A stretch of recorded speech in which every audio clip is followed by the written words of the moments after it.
Olá, estudantes do sexto ano. Neste vídeo vamos falar sobre o gênero textual conto. Acompanhe comigo.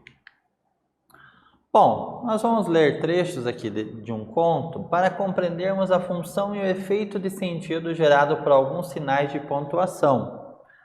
Você sabe para que servem as reticências? Então, lembrando, quais são as reticências, professor? São aqueles 3 pontinhos, que às vezes substituem até mesmo o etc., quando nós estamos mencionando uma continuidade ali, certo?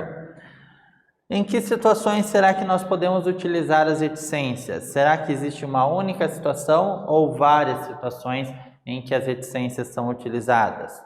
Com certeza nós temos mais de um uso, né? E é isso que nós vamos procurar aprender. Vamos adiante, então. Vamos analisar.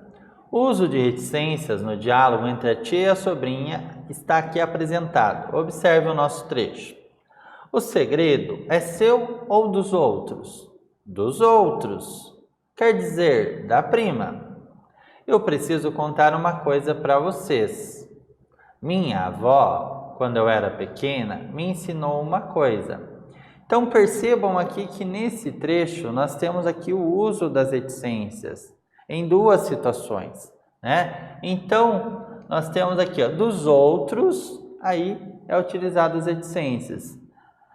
E no final, aqui nessa parte, aqui nessa segunda parte, nós temos depois de vocês, eu preciso contar uma coisa para vocês. E aí usa-se as reticências.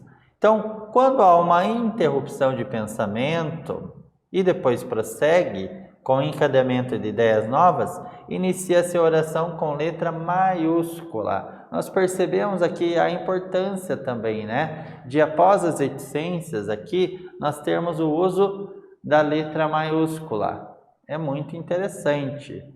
Às vezes, quando eu suprimo uma parte do texto, eu posso iniciar ali com as reticências, o meu texto, e como é utilizada reticências, eu poderia usar ali uma letra minúscula, mas, é preferível sempre pela regra que se use letra maiúscula, justamente porque essas ideias são ideias novas, que vai ter ali na sequência. Então, por isso, eu preciso realmente utilizar ali, a letra maiúscula inicial.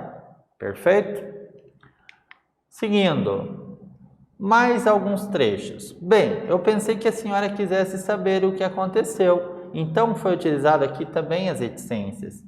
E nesse caso, para que elas foram utilizadas? Perceba aqui comigo, que essas reticências aqui, elas foram utilizadas no final de um período, que é gramaticalmente, de acordo com as regras gramaticais, ele é considerado um período completo. Então, sugere aqui um prolongamento da ideia. Então, é como se o texto seguisse ainda com aquela ideia, só que ela foi omitida, certo?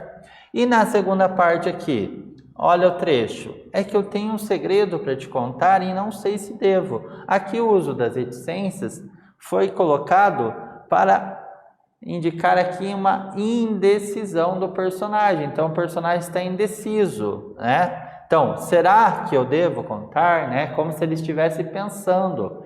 Então, por isso, as reticências foram utilizadas. É muito interessante essa questão do uso das reticências, E os sentidos que eles são usados. Então, prolongamento de ideia ou ainda para indicar uma indecisão do personagem, Como é importante.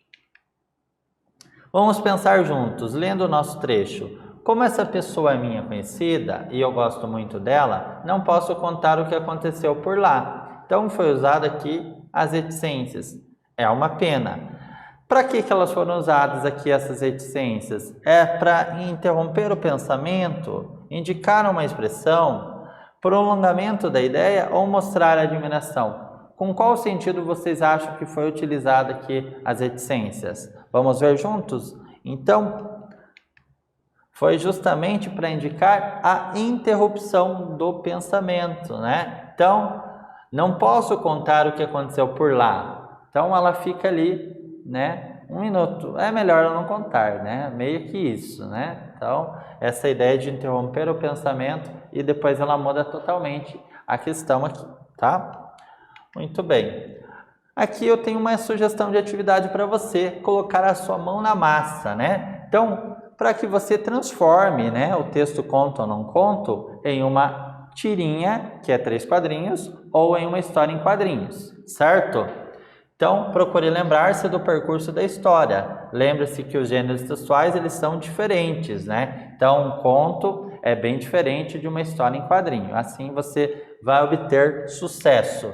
E não esqueça, né? Os contos têm uma linguagem linear, começo, meio e fim, né? E a ideia ali da tirinha é que você use imagem e texto juntos. Perfeito? Então, nesse vídeo nós falamos sobre o gênero textual conto. Espero que vocês tenham gostado. Até breve.